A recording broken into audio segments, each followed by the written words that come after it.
സഖാക്കളെ, BSNL-നെ രക്ഷിക്കാനുള്ള ഒരു പോരാട്ടത്തിൻ്റെ ഭാഗമാണ് ഇവിടെ കഴിഞ്ഞ കുറേ ദിവസങ്ങളായി നടന്നു വരുന്ന ഈ പക്ഷം. കേരള CJM ആയി പ്രവർത്തിക്കുന്ന റാവു ഈ കേരളത്തിൻ്റെ ചരിത്രം എന്താണെന്ന് മനസ്സിലാക്കാത്ത ഒരു ഉദ്യോഗസ്ഥൻ ആണെന്നാണ് തോന്നുന്നത്. സാധാരണ ഒരു പ്രദേശത്ത് ഉത്തരവാദിത്വം ഏറ്റെടുക്കുന്നു, ആ പ്രദേശത്തെക്കുറിച്ച് സാമാന്യമായ വിവരമെങ്കിലും ഉണ്ടാകും. കേരളത്തിൽ ചാർജ് എടുത്ത CJM ഈ കേരളത്തിൽ BSNL ലാഭകരമായി പ്രവർത്തിക്കുന്ന ഒരു സെക്ടറിനെ തകർത്ത് സ്വകാര്യ കുത്തകൾക്ക് ഈ സ്ഥാപനം ഏൽപ്പിച്ചു കൊടുക്കാനുള്ള ആസൂത്രിതമായൊരു നീക്കത്തിൽ പങ്കാളിയായിക്കൊണ്ടാണ് പ്രവർത്തിക്കുന്നത്. ഏതൊരു സ്ഥാപനത്തിൻ്റെയും വളർച്ച സംതൃപ്തമായ ജീവനക്കാർ ഉണ്ടാകുമ്പോൾ ജീവനക്കാരെ അസംതൃപ്തരാക്കി നിർത്തിക്കൊണ്ട് ഒരു സ്ഥാപനത്തെയും മുന്നോട്ട് കൊണ്ടുപോകാൻ കഴിയും. ഇവിടെ ഈ തത്വത്തെ പരസ്യമായി ലംഘിക്കുകയാണ് CJM ചെയ്യുന്നത്. ഇതുപോലുള്ള സ്ഥാപനങ്ങളിലെ ജീവനക്കാർ, പ്രത്യേകിച്ച് ഉയർന്ന തലങ്ങളിൽ പ്രവർത്തിക്കുന്ന ഉദ്യോഗസ്ഥന്മാർ, സമരങ്ങളിലും പ്രക്ഷോഭങ്ങളിലുമൊക്കെ ഒരൊറ്റ കൈ എന്നുള്ള നിലയിൽ മാത്രമേ പങ്കെടുക്കാറുള്ളൂ. ഇവിടെ ഇത്രയും പേർ ഒന്നിച്ച് എന്തുകൊണ്ട് തനിക്കെതിരായി ചിന്തിക്കുന്നു എന്നെങ്കിലും മിസ്റ്റർ റാവു ആലോചിക്കേണ്ടതായി. സാധാരണഗതിയിൽ നമ്മുടെ നാട്ടിൽ BSNL-ന്റെ ജീവനക്കാർ പല സമരങ്ങളും നടത്തി ചരിത്രം സൃഷ്ടിച്ചിട്ടുണ്ട്. BSNL ഉണ്ടാകുന്നതിന് മുമ്പ് ഡിപ്പാർട്ട്മെൻ്റായി നിൽക്കുന്ന കാലത്തും ചരിത്രം സൃഷ്ടിച്ച ഒട്ടേറെ സമരങ്ങൾ ഇവിടെ നടന്നിട്ടുണ്ട്.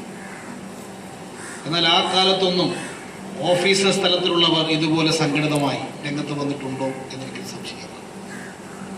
എന്നാൽ ഇന്ന് ഉയർന്ന ഓഫീസർമാർ തന്നെ SNEA എന്നുള്ള നിലയിൽ സംഘടനയിൽ അണിനിരന്നുകൊണ്ട് ഇങ്ങനെയൊരു യോജിപ്പുണ്ടാക്കാൻ ഈ റാവുവിനല്ലാതെ വേറെ ആർക്കും കഴിയുന്നില്ല. ഇത്രയധികം ആളുകൾ ഇങ്ങനെ ഉയർന്ന ഉദ്യോഗസ്ഥന്മാർ ഒന്നിച്ച് ഇങ്ങനെ ഒരു സമരരംഗത്തേക്ക് വന്നു എന്നുള്ളത് അദ്ദേഹം ഈ സ്ഥാനം കൈകാര്യം ചെയ്യുന്നതിലുള്ള പരാജയമാണ് എന്ന് BSNL-ന്റെ അധികൃതന്മാർ അദ്ദേഹത്തെ ഈ കേരളത്തിൽ നിന്ന് മാറ്റുകയല്ല, ഈ ഡിപ്പാർട്ട്മെന്റ് തന്നെ തിരിച്ചു കൊണ്ടുവരും. ഇങ്ങനെയുള്ള ഉദ്യോഗസ്ഥനെ ഏത് സംസ്ഥാനത്ത് കൊണ്ടുപോയിട്ടാണ് BSNL നന്നാക്കാൻ സാധിക്കുന്നത്? ഇതെന്താ ഇവിടെ രാജഭരണമാണോ? രാജാക്കന്മാരെ കെട്ടുകെട്ടിച്ച നാടാണ് ഈ തിരുവനന്തപുരം. രാജഭരണകാലത്ത് ആ രാജഭരണകാലത്തെതിരായി പൊരുതി ചരിത്രം സൃഷ്ടിച്ച മണ്ണാണ് നമ്മുടെ കേരളത്തിൻ്റെ മണ്ണ്. വെടിവെപ്പുകളും ലാത്തിച്ചാർജുകളും മർദ്ദനമുറകളും ഒക്കെ അതിജീവിച്ചുകൊണ്ട് ചരിത്രം സൃഷ്ടിച്ചുകൊണ്ടാണ് രാജഭരണത്തെ നാം ഇല്ലായ്മ ചെയ്തത്. അത് സ്വേച്ഛാധിപത്യത്തിനെതിരായിട്ടുള്ള പോരാട്ടമായിരുന്നു. ഇവിടെ ജനാധിപത്യ ഭരണം ആരംഭിച്ചപ്പോൾ അടിയന്തരാവസ്ഥ നാം കണ്ടിട്ടുണ്ട്. അന്ന് എല്ലാ സ്ഥലത്തും നാവടക്കൂ പണിയെടുക്കൂ എന്ന മുദ്രാവാക്യം ഉയർത്തിക്കൊണ്ട് ജീവനക്കാരെ അടിമകളാക്കി വെക്കാൻ ശ്രമിച്ചപ്പോൾ, അവസരം കിട്ടിയപ്പോൾ ജീവനക്കാർ അതിനെ തോൽപ്പിച്ച് അടിയന്തരാവസ്ഥയെ അറബിക്കടലിലേക്ക് വലിച്ചെറിഞ്ഞ രാജ്യമാണ് ഇന്ത്യ. അതുകൊണ്ട് അത്തരത്തിലുള്ള സ്വേച്ഛാധിപതികൾക്ക് ഒരിക്കലും ഇടം കിട്ടാത്ത നാടാണ് നമ്മുടെ ഈ നാട്. നമ്മുടെ നാടിൻ്റെ ഏറ്റവും വലിയ പ്രത്യേകത ജനാധിപത്യം, അതിനധിഷ്ഠിതമായി പ്രവർത്തിക്കുന്ന ഒരു സമൂഹമാണ് നമ്മുടെ സമൂഹം. സ്വേച്ഛാധിപത്യത്തിൻ്റെ ഒരു ശബ്ദം എവിടെ കണ്ടാലും നാം അതിനെ ചോദ്യം ചെയ്യും. മറ്റു പല സംസ്ഥാനങ്ങളിലും അങ്ങനെ ചിലപ്പോൾ ഉണ്ടായി എന്ന് വരില്ല. അടിമകളെ പോലെ നിൽക്കും.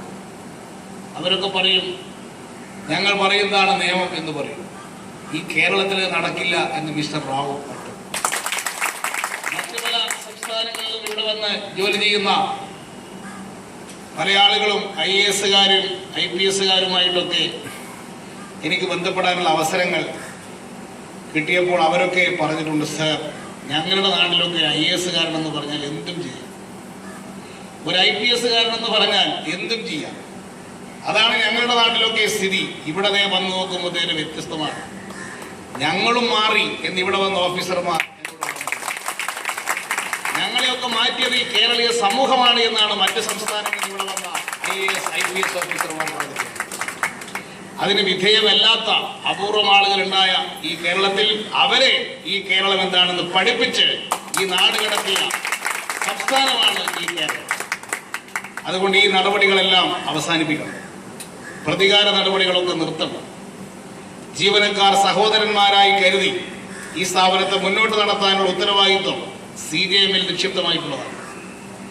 ഒരു ഓഫീസർ അയാൾ ആ സ്ഥാനത്തിന് പറ്റിയതാണോ എന്ന് തീരുമാനിക്കുന്ന പ്രധാനപ്പെട്ട ഘടകം ആ സ്ഥാപനത്തിൽ സമാധാനമുണ്ടോ എന്നുള്ളത്.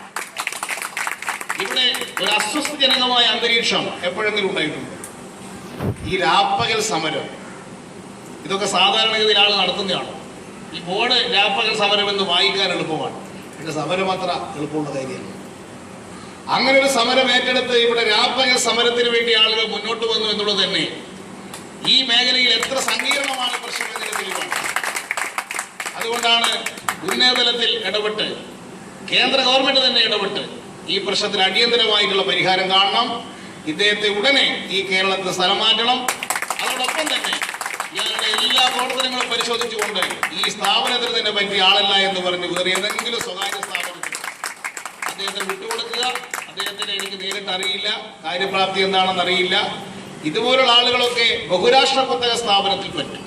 അതുകൊണ്ട് ഏതെങ്കിലും ഇയാളെ നാട് കടത്ത് ഈ കേരളത്തെ രക്ഷിക്കും. അതിനുവേണ്ടി നിങ്ങൾ നടത്തുന്ന ഈ പ്രക്ഷോഭത്തിൽ എല്ലാവരുടെയും പിന്തുണയുണ്ടാകണം.